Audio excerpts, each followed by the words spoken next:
Quinto livro da Bíblia, Deuteronômio, capítulo 2. Nós iremos passar, provavelmente, 2 finais de semana, sem falar no livro de Deuteronômio. Vou já explicar por quê. Por isso, hoje eu quero ler com vocês uma passagem um pouco maior do que eu costumo fazer, mas que traz lições muito importantes para as nossas vidas. Deuteronômio, capítulo 2. Nós vamos começar no versículo 24 e vamos adentrar um pouco no capítulo 3. Início, Deuteronômio, capítulo 2, a partir do versículo 24. Sejam todos muito bem-vindos a este lugar, casa de Deus, família reunida. Que Deus, pastor, que Deus abençoe a cada um. Deuteronômio 2, a partir do 24, se alguém tiver aí com você, sem Bíblia, compartilhe com ele ou com ela. Importante que todos prestem atenção. Diz assim o nosso Deus: levantai-vos, parti e passai o ribeiro de Arnon. Eis aqui na tua mão tenho dado a Seom, amorreu, rei de Hesbom, e a sua terra. Passa a possuí-la e contende com eles em peleja. Hoje começarei a meter o terror e o medo de ti aos povos que estão debaixo de todo o céu.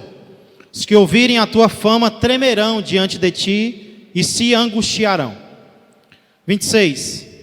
Então mandei mensageiros desde o deserto de Quedemote a Seom, rei de Hesbom, com palavras de paz, dizendo: deixa-me passar pela tua terra, somente pela estrada irei. Não me desviarei para a direita nem para a esquerda. A comida que eu coma vender-me-ás por dinheiro, e dar-me-ás também por dinheiro a água que beba. Então somente deixa-me passar a pé, como fizeram comigo os filhos de Esaú, que habitam em Seir, e os moabitas que habitam em Ar, até que eu passe o Jordão, a terra que o Senhor nosso Deus nos dá. Mas Seom, rei de Hesbom, não nos quis deixar passar por sua terra, porquanto o Senhor teu Deus endurecera o seu espírito, e fizera obstinado o seu coração, para tu dar nas mãos, como hoje se vê. Disse-me, pois, o Senhor: eis aqui tenho começado a dar-te Seom e a sua terra. Passa a desapossá-la, para lhe ocupares o país. Então Seom saiu-nos ao encontro, ele e todo o seu povo a peleja em Jaza. E o Senhor nosso Deus nulo entregou, e o derrotamos, a ele e a seus filhos, e a todo o seu povo. Naquele tempo tomamos todas as suas cidades, e a cada uma destruímos, com seus homens, mulheres e crianças. Não deixamos sobrevivente algum. Somente tomamos por presa o gado para nós, e o despojo das cidades que tínhamos tomado, desde Aroé, que está à borda do vale de Arnon, e a cidade que nele está, até Gileade. Nenhuma cidade houve alta demais para nós. Tudo isto o Senhor, nosso Deus, nos entregou. Somente a terra dos filhos de Amon não chegaste, nem a toda a borda do ribeiro de Jaboque, nem as cidades da região montanhosa, nem a lugar algum que nos proibira o Senhor nosso Deus. Capítulo 3, verso 1. Depois nos viramos e subimos o caminho de Bassã. E Og, rei de Bassã, nos saiu ao encontro, ele e todo o seu povo a peleja em Edrei. Então o Senhor me disse: não temas, porque a ele e todo o seu povo e sua terra dei na tua mão. E far-lhe-ás como fizeste a Seom, rei dos amorreus, que habitava em Hesbom. Deu-nos o Senhor, nosso Deus, em nossas mãos, também a Og, rei de Bassã, e a todo o seu povo, e ferímo-lo, até que lhe não ficou nenhum sobrevivente. Nesse tempo tomamos todas as suas cidades, nenhuma cidade houve que lhe não tomássemos. 60 cidades, toda a região de Argobe, o reino de Og em Bassã. Todas estas cidades eram fortificadas com altos muros, portas e ferrolhos. Tomamos também outras muitas cidades que eram sem muros. Destruímos-las totalmente, como fizemos a Seom, rei de Hesbom, fazendo perecer por completo cada uma das cidades com seus homens, suas mulheres e crianças. Porém todo o gado e o despojo das cidades tomamos para nós por presa. Assim, nesse tempo, tomamos a terra da mão daqueles 2 reis dos amorreus, que estavam da além do Jordão, desde o rio de Arnon até o monte Hermon. Os sidônios a Hermon chamam Sirion, porém os amorreus lhe chamam Seni. Tomamos todas as cidades do Planalto e todo o Gileade, e todo o Baçã, até Salca e Edrei, cidades do reino de Og em Baçã.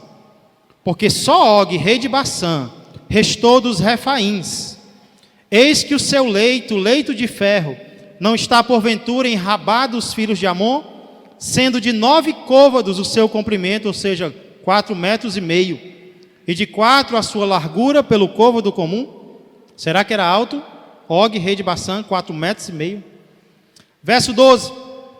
Tomamos, pois, esta terra em possessão naquele tempo, desde Aroé, que está junto ao vale de Arnon, e a metade da região montanhosa de Gileade com as suas cidades, dei aos Rubenitas e Gaditas, reino de Gaditas, o resto de Gileade, verso 13, como também todo o Baçã, o reino de Og, dei a meia tribo de Manassés, ou seja, 2,5 tribos já recebem uma parte da herança. Toda aquela região de Argob e todo o Baçã se chamava a terra dos Refaíns. Jair, filho de Manassés, tomou toda a região de Argob até o limite dos Gesuritas e Macatitas, isto é, Baçã e as aldeias chamou pelo seu nome Avote Jair até o dia de hoje. A Maqui desde Gileade, mas aos Rubenitas e Gaditas desde Gileade até o vale de Arnon, cujo meio serve de limite, e até o ribeiro de Jaboque, o limite dos filhos de Amon, como também Arabá e o Jordão por limite, desde Quinerete até o mar da Arabá, o mar salgado, pelas faldas de Pisga para o oriente. Verso 18. Nesse mesmo tempo vos ordenei, dizendo: o Senhor vosso Deus vos deu esta terra para possuirdes. Passai, pois, armados, todos os homens valentes, adiante de vossos irmãos, os filhos de Israel. Então somente vossas mulheres e vossas crianças e vosso gado, porque sei que tendes muito gado, ficarão nas vossas cidades que já vos tenho dado. Até que o Senhor dê descanso a vossos irmãos como a vós outros, para que eles também ocupem a terra que o Senhor vosso Deus lhes dá, da além do Jordão. Então voltareis cada qual a sua possessão que vos dei. Também nesse tempo dei ordem a Josué, dizendo: os teus olhos veem tudo que o Senhor vosso Deus tem feito a estes 2 reis. Assim fará o Senhor a todos os reinos a que tu passarás. Não os temais, porque o Senhor vosso Deus é o que peleja por vós. Dê uma salva de palmas pela sua palavra para o Senhor.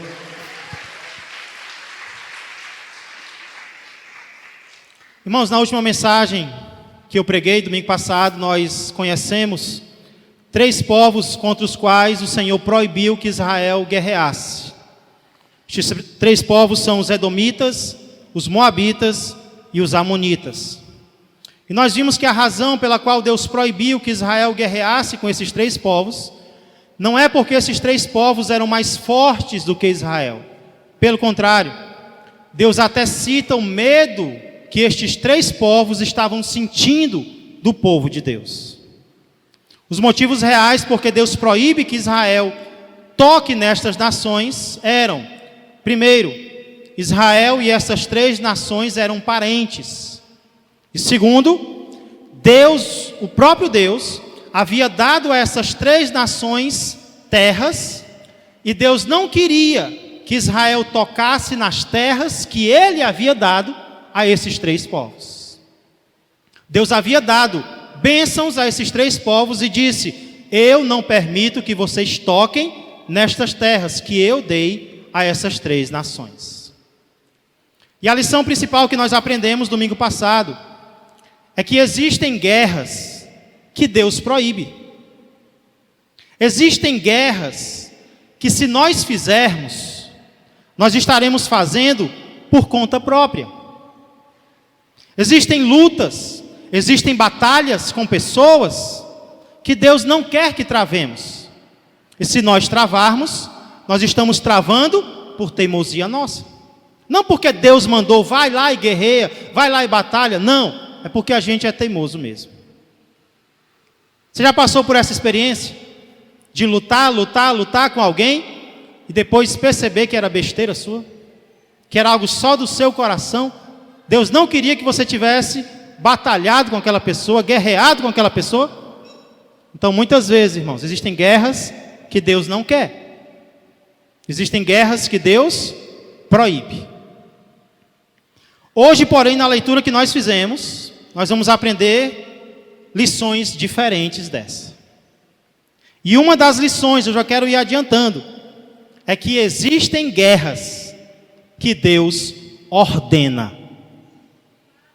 Se existem guerras que Deus proíbe, também existem guerras que Deus não apenas quer, Deus não apenas permite, mas Ele manda que guerreemos.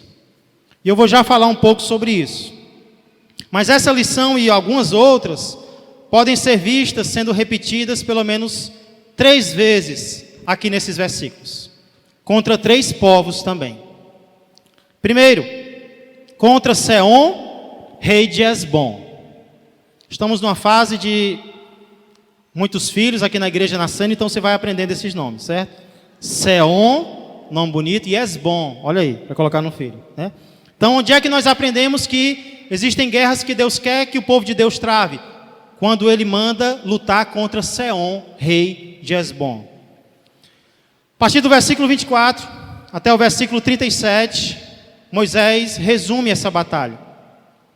E Deus já começa, irmãos, aqui dando orientações opostas às que Ele tinha dado em relação às 3 nações anteriores.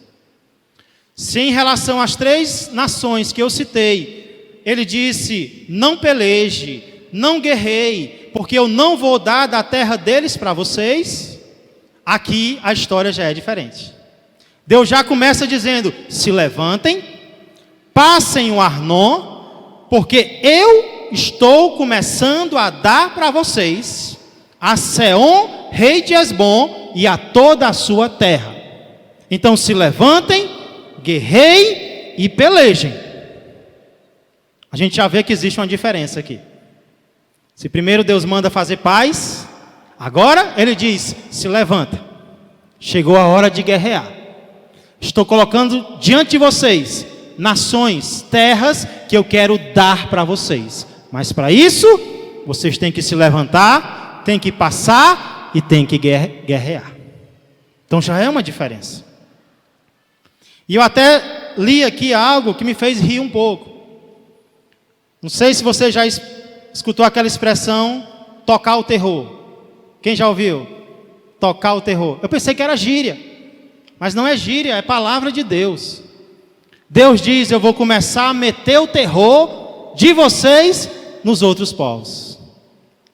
As pessoas vão começar a ter medo de vocês, meu povo. Olha que interessante.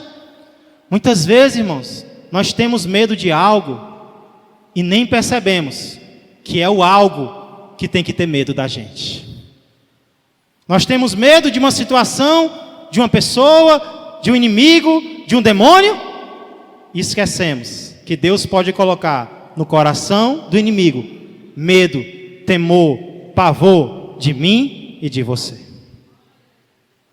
Eu escutei isso pela primeira vez, eu li em um livro muito vendido de um advogado nos Estados Unidos que em 50 anos de carreira nunca perdeu uma causa sequer. E o livro dele é best-seller.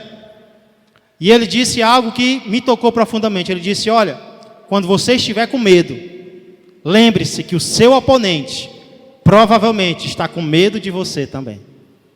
E isso ajuda, né? Não sou eu, sou só eu que estou com medo. Ele está com medo também. O inimigo está com medo também. Porque Deus pode, como é que diz aqui? Meter o terror do povo de Deus nos nossos inimigos. Irmãos, eu não sei, eu não entendo muito bem, mas depois disso Moisés, de ouvir essas instruções, Moisés até tenta enviar uma embaixada de paz para Seom, rei de Hesbom. Ele diz: olha, nós queremos passar a pé pelo seu território, cobra a comida que a gente comer, a água que a gente beber, faz que nem o reino de Edom, que fez o mesmo conosco. Moisés achava que Seom ia tratá-los como Edom os tratou. Mas a palavra de Deus diz que Seom não quis. Seom não quis. não quis deixar passar Israel. E o que eu acho interessante é o motivo. Moisés diz que Seom não quis, porque Deus endureceu o espírito de Seom. Então não foi só Seom que não quis, foi o próprio Deus que não quis. Sabe por quê? Porque existem guerras que Deus quer que façamos. Deus queria que Israel guerreasse contra aquele povo. E aí acaba acontecendo exatamente o que Deus promete. Deus entrega Seom na mão de Israel, Israel vence. Israel destrói tudo, menos o reino dos filhos de Arnon que Deus proibira. Tudo, absolutamente tudo é destruído. Então essa é a primeira batalha que Deus manda. A segunda é contra Og. Olha outro nome lindo. Og, rei de Bassã. E aqui a gente já vê um começo um pouco diferente. Não existe diálogo. Moisés não manda embaixada de paz. O povo de Deus é logo atacado. Og vem logo atacar Israel. Mas Deus fala, Deus diz, olha, não temas. Não tenha medo. Eu acho que essa é uma das ordens mais repetidas da Bíblia. Porque o povo medroso é o povo de Deus.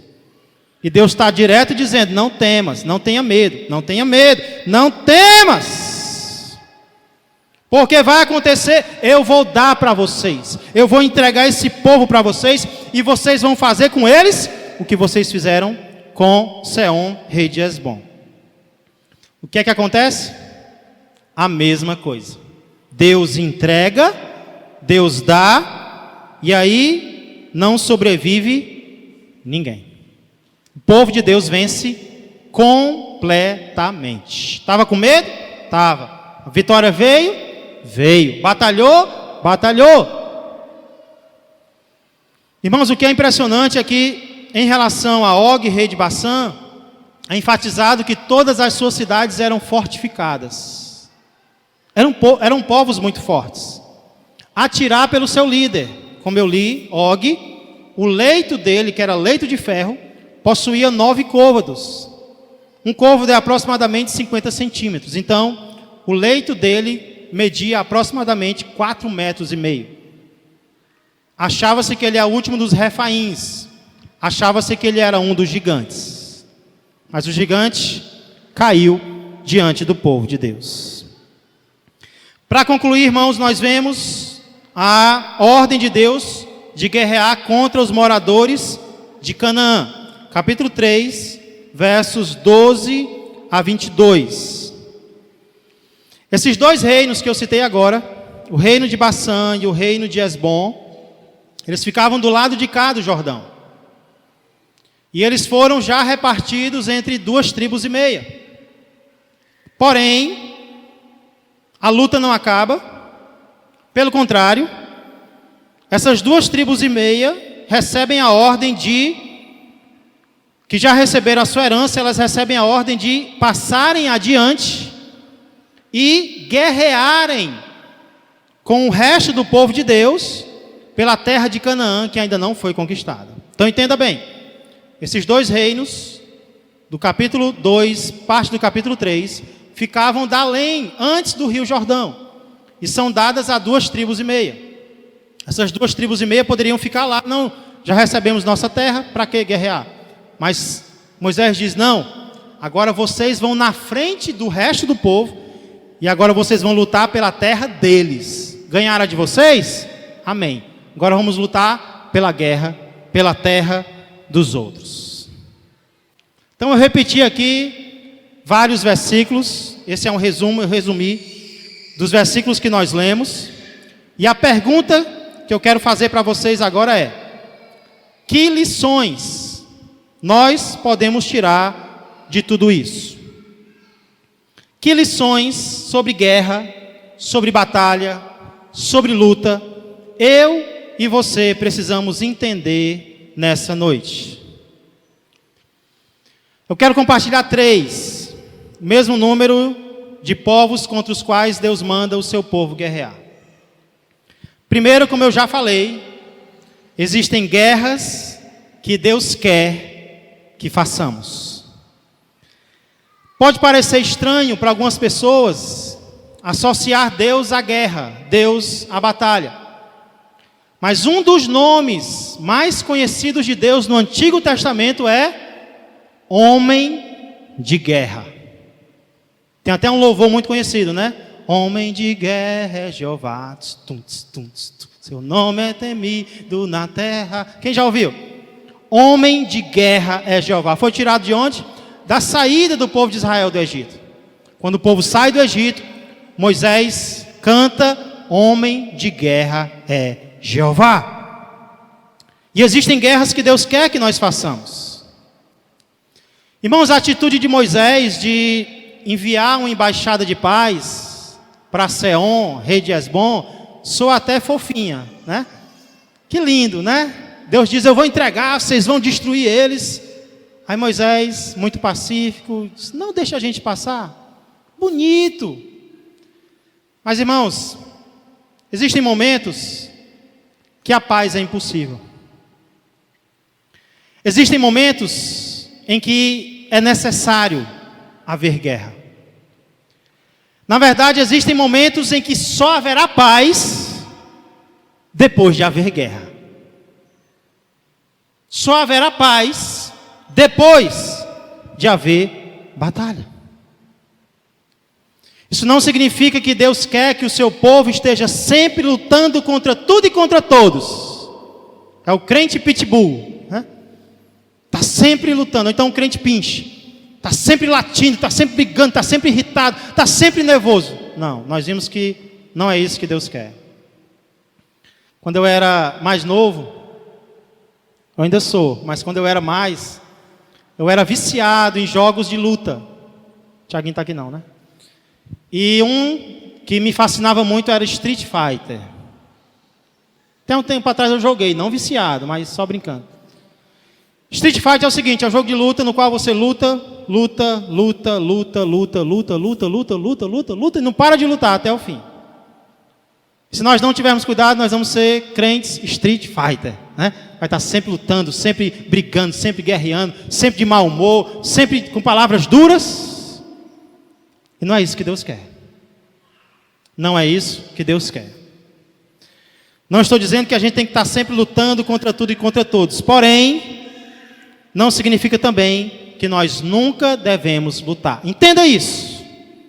Existem momentos, existem situações em que Deus quer que o seu povo lute. Deus quer que o seu povo batalhe. Ele não apenas permite, Ele ordena que o seu povo lute. Aí você pergunta: pastor, lute o quê? Com a minha vizinha? Meu patrão? Agora eu entendi. Amanhã eu vou chegar no trabalho, já sei o que eu vou fazer. Lutar contra quem, pastor? Segunda lição que eu aprendo aqui é que Deus quer que lutemos. Escute isso. Pelo que Ele já nos deu ou deseja nos dar. Deus quer que lutemos. Repete comigo, é chato isso, mas fica melhor. Deus quer que eu lute pelo que Ele já me deu ou quer me dar. Uma ruma de vezes aqui se repete o verbo dar e entregar. Eu fiz questão de enfatizar, são muitas vezes. Eu vou te dar o povo, eu já te dei. Eu vou te entregar, eu já te entreguei. Deus entregou, Deus deu. Se repete, se repete. Sabe por quê? Porque se nós tivermos que lutar por algo, é por isso que devemos lutar. É pelo que Deus nos deu. É pelo que Deus quer nos dar. É pelo que Deus nos entregou. É pelo que Deus quer nos entregar. É por isso. É por isso que o Senhor quer que nós lutemos. E aqui eu vejo, irmãos, que existe um monte de equívoco que a gente acaba cometendo. Em relação a pelo que eu devo lutar, tem um monte de erro. E olha se você não está cometendo um desses erros. Que erros são esses, pastor? Primeiro, lutar pelo que Deus não nos deu ou não quer nos dar. Primeiro erro que eu posso cometer em relação a isso é eu travar uma batalha, uma guerra, pelo que Deus não quer que eu tenha. E nós somos muito fáceis de fazer isso. Você já teve essa experiência de lutar por algo que depois você entendeu que não era o que Deus queria te dar? É frustrante, né? Você luta e não consegue. Ou se consegue, a vitória não te dá alegria. Eu estava lutando por isso. Agora que eu consegui, não faz sentido. Sabe por quê? Porque você lutou por aquilo que Deus não te deu. Você estava lutando por aquilo que Deus não te entregou. Você estava lutando por aquilo que Deus não queria te dar. É por isso que a primeira coisa que a gente tem que fazer antes de vestir a armadura é saber se algo é permitido por Deus ou não. Vou lutar por algo. Primeira coisa que eu tenho que fazer: Deus quer aquilo para a minha vida? Porque se Deus não quiser, perca tempo não. Parte para outra. Vai lutar por aquilo que Deus quer. Senão você vai perder tempo, vai perder tudo. Eu sei que nem sempre é fácil discernir o que Deus quer e o que Deus não quer, mas eu vou dar uma dica. Se está claro que Deus não quer, então desiste. Tem certeza que Deus não quer? Não lute mais. Não lute mais. Não vale a pena. Você vai perder tempo. Não faça isso. Então, o primeiro equívoco que às vezes a gente comete é lutar pelo que Deus não nos deu. Mas o segundo é pior do que esse. É não lutar pelo que Deus nos deu. É não lutar pelo que Deus quer nos entregar. E aqui é o erro que muitos de nós cometemos. E eu confesso para vocês que eu já cometi muito esse erro. Por causa do meu orgulho, viu? Hoje eu sou menos orgulhoso, espero. Mas já fui muito orgulhoso. E já deixei de lutar muito por aquilo que eu sabia que Deus tinha me dado. Até ovelhas que Deus tinha me confiado, eu deixei escapar, porque não lutei por elas. Mas eu creio que Deus está me ensinando a lição, e eu quero lutar mais pelas ovelhas que Deus me confiou. Existe um louvor que eu sempre gostei muito. Hoje eu não gosto tanto. Mas ele faz sentido um pouco. Diz assim: não tenhas sobre ti um só cuidado, qualquer que seja, pois somente um seria muito para ti. É meu, somente meu, todo o trabalho, e o teu trabalho é descansar em mim. Lindo, né? Não se preocupe com nada. Não tenha trabalho nenhum. Todo o trabalho é meu. Apenas descanse em mim. Bonitinho? Creio que não é bíblico. Eu creio que não é bíblico. Deus não nos manda não ter nenhum trabalho. Pelo contrário, em muitas situações Deus manda que trabalhemos da forma que pudermos. Muitas coisas Deus, como estamos vendo aqui, Deus não diz para o seu povo: fica aí parado, que eu vou ganhar a batalha para vocês. Disse? Não, ele disse: ei, se levanta, eu vou dar, mas luta, faz alguma coisa, batalha, guerreia. Essas são as ordens que Deus dá. Pastor, e quando é que eu devo descansar? Quando é que a gente deve descansar, irmãos? Antes de trabalhar? Você chega no trabalho e já vai descansar, é isso? Devemos descansar quando? Quando já fizemos tudo aquilo que poderíamos ter feito, não temos mais nada para fazer e agora vamos esperar pelo Senhor. Tem gente que está esperando pelo Senhor sem ter feito nada. Eu escolhi esperar. Amém. Você já fez o que você poderia ter feito? Você já foi atrás, você já lutou, você já pesquisou, já orou, já trabalhou? Por que o salmista diz: Esperei confiantemente pelo Senhor. Porque o salmista já tinha feito tudo aquilo que ele poderia ter feito. Não tinha mais nada para ele fazer. Agora eu vou só esperar. E é essa atitude que o crente tem que ter. Primeiro ele trabalha, faz a obra, faz o que tem que ser feito. Aí depois, agora eu vou esperar. Porque o que não está nas minhas mãos, está nas mãos do Senhor.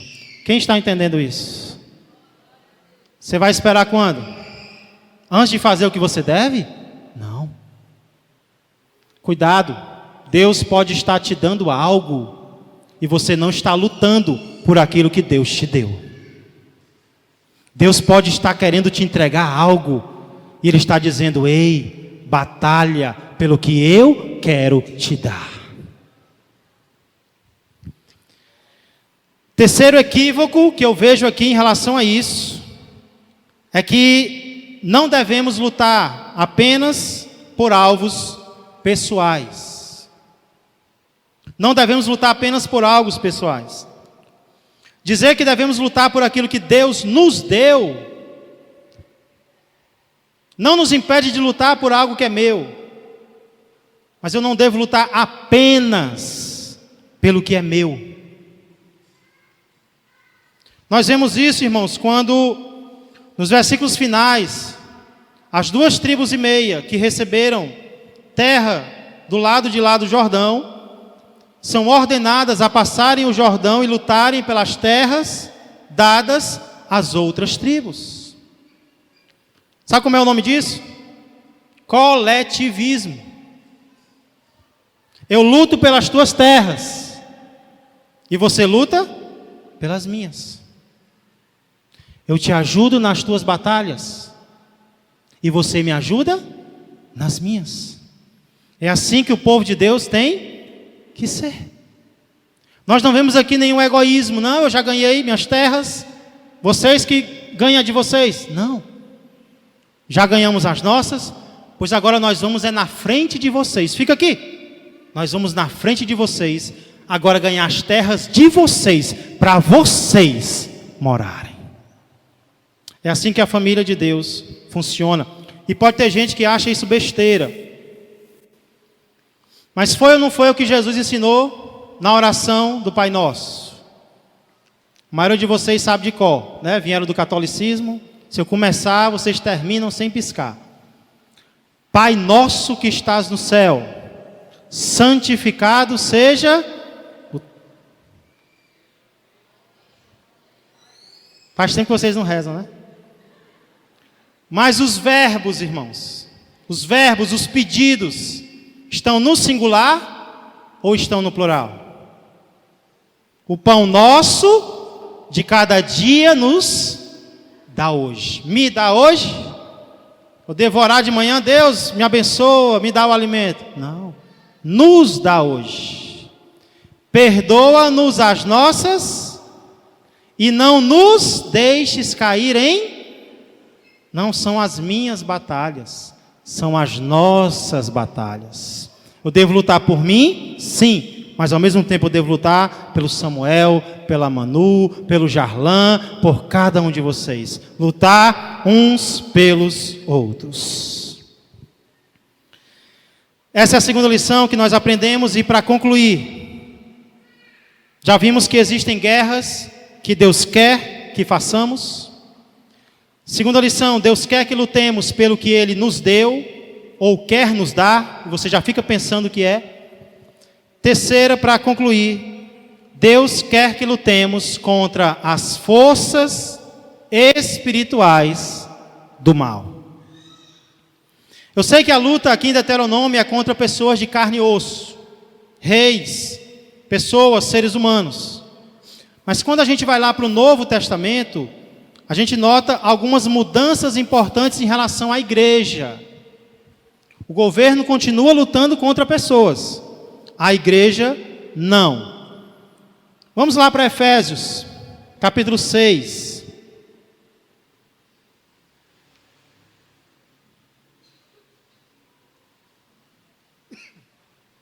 Efésios, capítulo 6.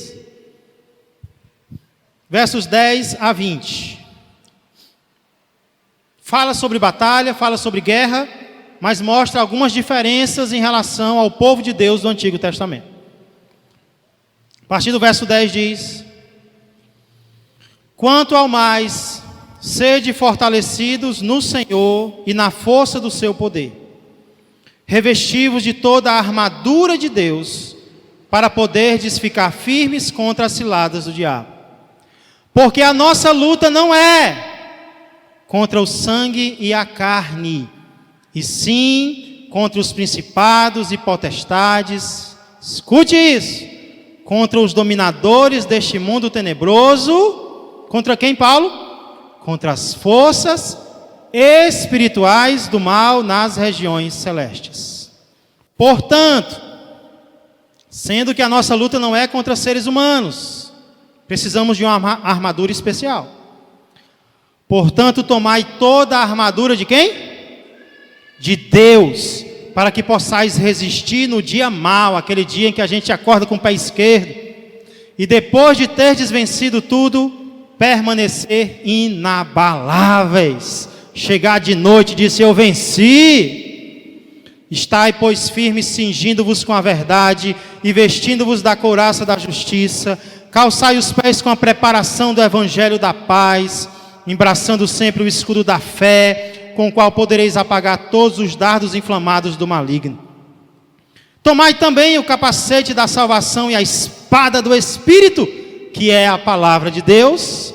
Não esqueça, com toda oração e súplica, orando em todo tempo no Espírito, e para isto vigiando com toda perseverança e súplica, só por mim, não, por todos os santos, e também por mim, não esqueça de mim não, viu? Para que me seja dada, no abrir da minha boca, a palavra, para com intrepidez fazer conhecido o mistério do Evangelho, pelo qual sou embaixador em cadeias, para que em Cristo eu seja ousado para falar como me cumpre fazê-lo. Aqui nós notamos algumas diferenças importantes, irmãos. Primeiro, a nossa guerra não é mais contra carne e sangue, e sim contra as forças espirituais do mal. Quando temos um problema, achamos que o problema é a pessoa. Vixe, aquela pessoa é uma pedra no meu sapato. Vixe, aquela pessoa está me afrontando. Vixe, aquela pessoa, ei, tira o foco da pessoa. A tua luta não é mais contra ela. A tua luta é contra as forças invisíveis, espirituais do mal. Ela está sendo influenciada por alguém. Não é contra ela que nós temos que guerrear, e sim contra aquele que está influenciando ela. Então essa é a primeira diferença. Por isso, porque a nossa luta não é contra carne e sangue, é que nós temos que nos revestir de uma força superior. Nós precisamos de uma arma, um armamento superior. E aqui nós vemos uma diferença também. Nas duas passagens do Antigo Testamento e essa, Deus manda o povo se armar. Mas existe uma diferença. No Antigo Testamento, Deus manda se armar com espadas. Aqui, ele fala de outras armas. Quais são elas? Verdade, justiça, paz, fé, palavra, oração. Deus quer que guerremos?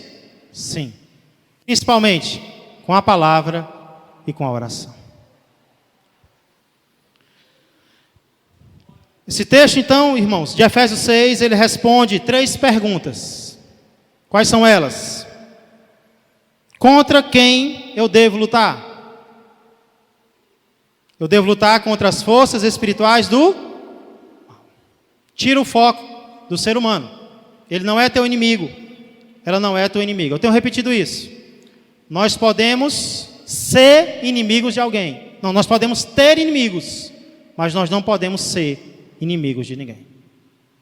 Eu acho que eu tenho alguns, 3 ou 4, mas eu não posso ser inimigo de ninguém. Segunda pergunta: com que armas eu devo lutar? Com as armas espirituais. Meus inimigos são o quê? Espirituais. As minhas armas têm que ser o quê? Carnais. Eu vou lutar na carne, do jeito que eu sei. Não, vou usar o Espírito. Oração, palavra, jejum. Vou já falar sobre jejum nos avisos. Para concluir, com que força eu devo guerrear? Revestivos de toda a armadura de Deus. Verso 10. Sede fortalecidos no Senhor e na força do seu poder. É na minha força que eu vou vencer? Não. É na força do poder do Senhor. O carregador está ali, ó. Está descarregado? Está fraco? Está frio? Se conecta no carregador, Jesus Cristo, que Ele vai carregar você de novo. Na força do Senhor. Mas você tem que ir até Ele e ser carregado.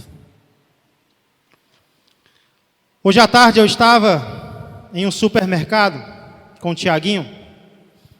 De repente eu ouvi 2 gritos próximo a mim. Cauã! Cauã! E eu olhei e eu notei uma senhora gritando para um rapaz que estava em outra seção. E eu notei que esse rapaz era filho dela. E o aviso dela era: cuidado com ela. E eu, cuidado com ela? Olhei para o carrinho e em cima havia uma criança. E eu associei mãe, filho e irmã. E a mãe dizendo: cuidado com ela. A vida cristã é exatamente assim. Deus nos entrega algo, Deus nos confia algo, e amorosamente Ele vem nos dizer: cuidado com o que eu te entreguei, cuidado com o que eu te confiei. Eu entreguei para você, eu confiei em você, mas tenha cuidado. O que é que Deus está te entregando essa noite? E Ele quer que você lute por isso. O que foi que Deus te confiou? E Ele está dizendo: eu te dei, eu te entreguei, eu coloquei em tuas mãos, mas eu também estou te dando a ordem de batalhar por isso. Talvez seja uma pessoa que Deus colocou na tua vida. E hoje você sabe que essa pessoa foi Deus que te deu, foi Deus que te confiou. Você já entendeu isso? Mas a luta está tão grande, a batalha está tão grande, que você está sendo tentado a desistir. Mas Deus te trouxe aqui essa noite para dizer: ei, foi eu que te dei, mas eu quero que você se levante e lute por esta pessoa. Talvez seja um ministério que Deus colocou no teu coração, ministério que foi revelado para você, ministério para o qual você tem o dom. As pessoas veem isso em você, mas você está abrindo a mão, você está abrindo a guarda, você está desistindo do ministério que Deus te deu. E Deus está dizendo: não pode. Cuida dele, cuidado com ele, zela por ele, porque foi eu que te dei.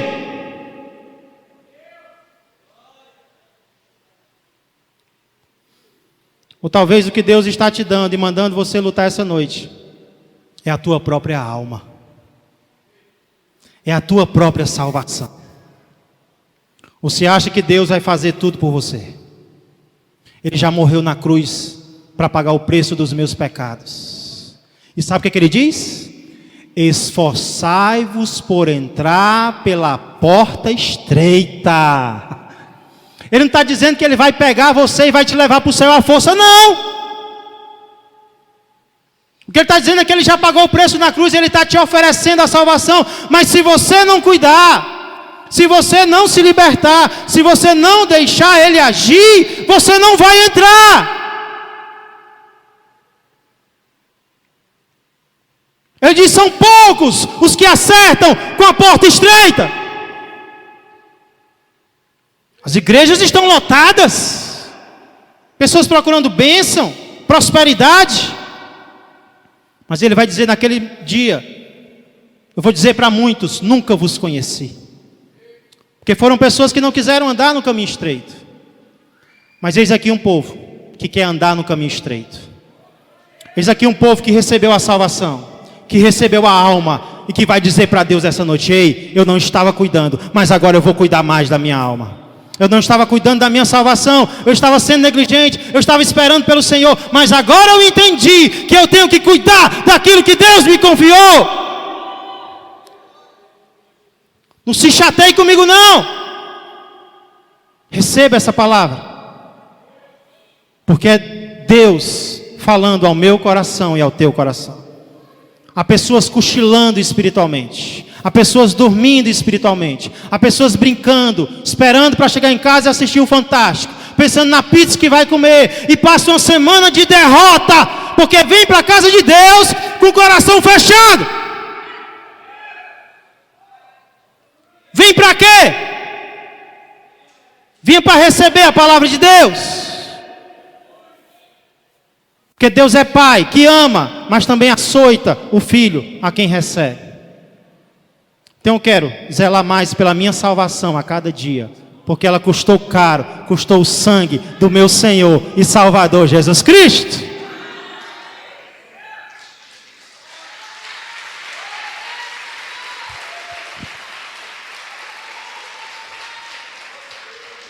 Fica de pé nessa noite. Já começa a falar com Deus. Já começa a dizer para Deus o que foi que Ele te deu e pelo qual agora você vai batalhar. Eita, que eu estava era descansado, Senhor, eu estava era dormindo. Eu estava esperando o Senhor fazer algo que eu tinha que fazer, Deus. Mas eu confio em Ti e eu vou fazer a minha parte. Eu vou lutar, eu não vou abrir mão, eu vou batalhar. Se é por uma pessoa, eu vou batalhar por essa pessoa. Eu vou batalhar pelo marido, pela esposa, pelo filho, por quem quer que seja, ministério que o Senhor entregou. Eu vou parar de olhar para o homem e eu vou olhar para Ti, porque o homem é falho, mas o Senhor não falha, e é o Senhor que eu estou servindo. E eu vou lutar pela minha alma, que é o mais importante de tudo. Que adianta ganhar o mundo inteiro, que adianta ganhar o 13º e perder a alma. Não adianta. O principal é a nossa salvação. Amém? Fala com Deus, renova os teus votos com Ele. Nada, nem ninguém pode te afastar do céu. Diga isso para Ele: Senhor, não vou permitir que nada nem ninguém me afaste do céu.